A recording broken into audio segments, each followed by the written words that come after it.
मो ना प्रदीप्त कुमार नायक घर सिंगापुर जिला जाजपुर थाना कुआखिया ब्लॉक रसिलपुर पंचायत सिंगापुर पंचायत आज्ञा सीजन टाइम तो जिते जहाँ चाष कर माने मुख्य जिनस आम कोबीटा निर्भर करके आरंभ कोबी चाष कलु कोबी लगेलु प्रथम कोबी वर्षा आसला संपूर्ण कोबी चाषटा भुषुड़ीगला भुषुड़ीगला पुणी कर्जदाम करके दुकान माने दुखे कौते माने जाकि मागि जाती केमी कौन पुणी चाषटा उद्धार करने चिंता करागला बेलू पुणी भी लगेलु पुणी वर्षा यो गत वर्षा पूरा संपूर्ण कोबी चाष माने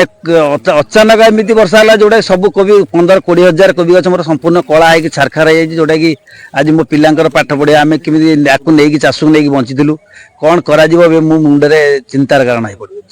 कौन करा वर्षा पर्व आगुरी गच गोटे प्रकार ठीक ठाक चली जमी वर्षा आरंभ हो गला आगुरी तो एमती गच पत्र अद्भुत कौन पे सब गच गली पड़ा पत्र पत्र पड़ा पड़ा चेका चेका पचिकी खसी पड़ा आम तो आ वर्षा दे पुणी 10-15 हजार गच पुणी लगी आम कहलु टे भल हम कर सी संपूर्ण कौन पे पूरा चकचक आप तो देखुं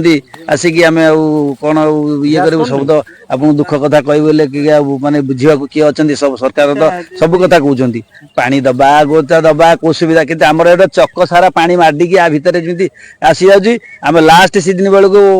कोबी चाष कला बेलू पोक चढ़ी आसुँच वर्षा है सबकि सरकार जोटा कि आम किसी माने माने ये पाइपार पानी सुविधा ना ए खरा दिन माड़ी आसला पानी सुविधा नहीं अलग गोटे चाष करूँ एवं आ पूर्व पानी बुडिकी रोचे चक सारा सबुआडे पानी रोचे जोटा कि पानी निष्कासन करने को कौन सदाबे शुणुचु किंतु आम पानी निष्कासन नहीं पारने आम भी चाष कर पूर्व कथा आम पूर्व शुणुलु माने केबे हेइबो बोली ए बाबद सरकार कहते पूर्व सरकार जो थे सी करने किंतु एपर्यंत आमर एपट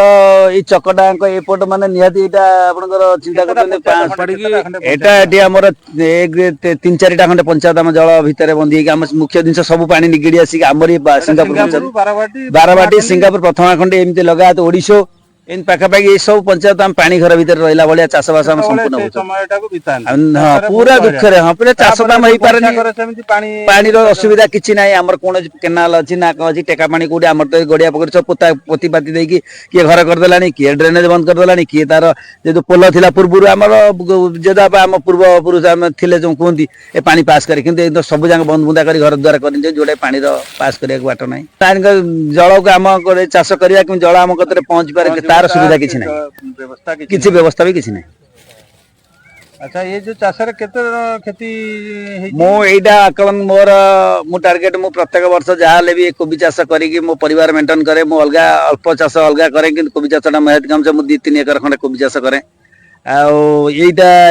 परिस्थिति रे मोर चाष सब भुसुड़ी जाइए माने मु 2 एकर 3 एकर खंडे चाष करे केते आपनकर खेती हेची केते खेती माने मोर इन्वेस्ट होता लक्षे केते खर्च करी मुझे टंकाटे पैसा देरु माने पाइनी बिकिनी सब जाक छारखार होगा एवं जे जा पाँच छाड़ी देती जी गोरु पुरोचंती हाणिकी जे जो गोरु गाई खाऊँ छाड़ी पूरा नष्ट संपूर्ण छाड़देली कौन कर माने जिते आसुन बिलू को आसो इच्छा होनी टोटाल आम आसुचु माने कौ दिन मुझे टोटाल बापा समस्त आस जी जहाँ कर बिलू को ना पुणी जैसे पचिक नष्ट फुष्ट तो हो गला हो जाओ आ कौन कर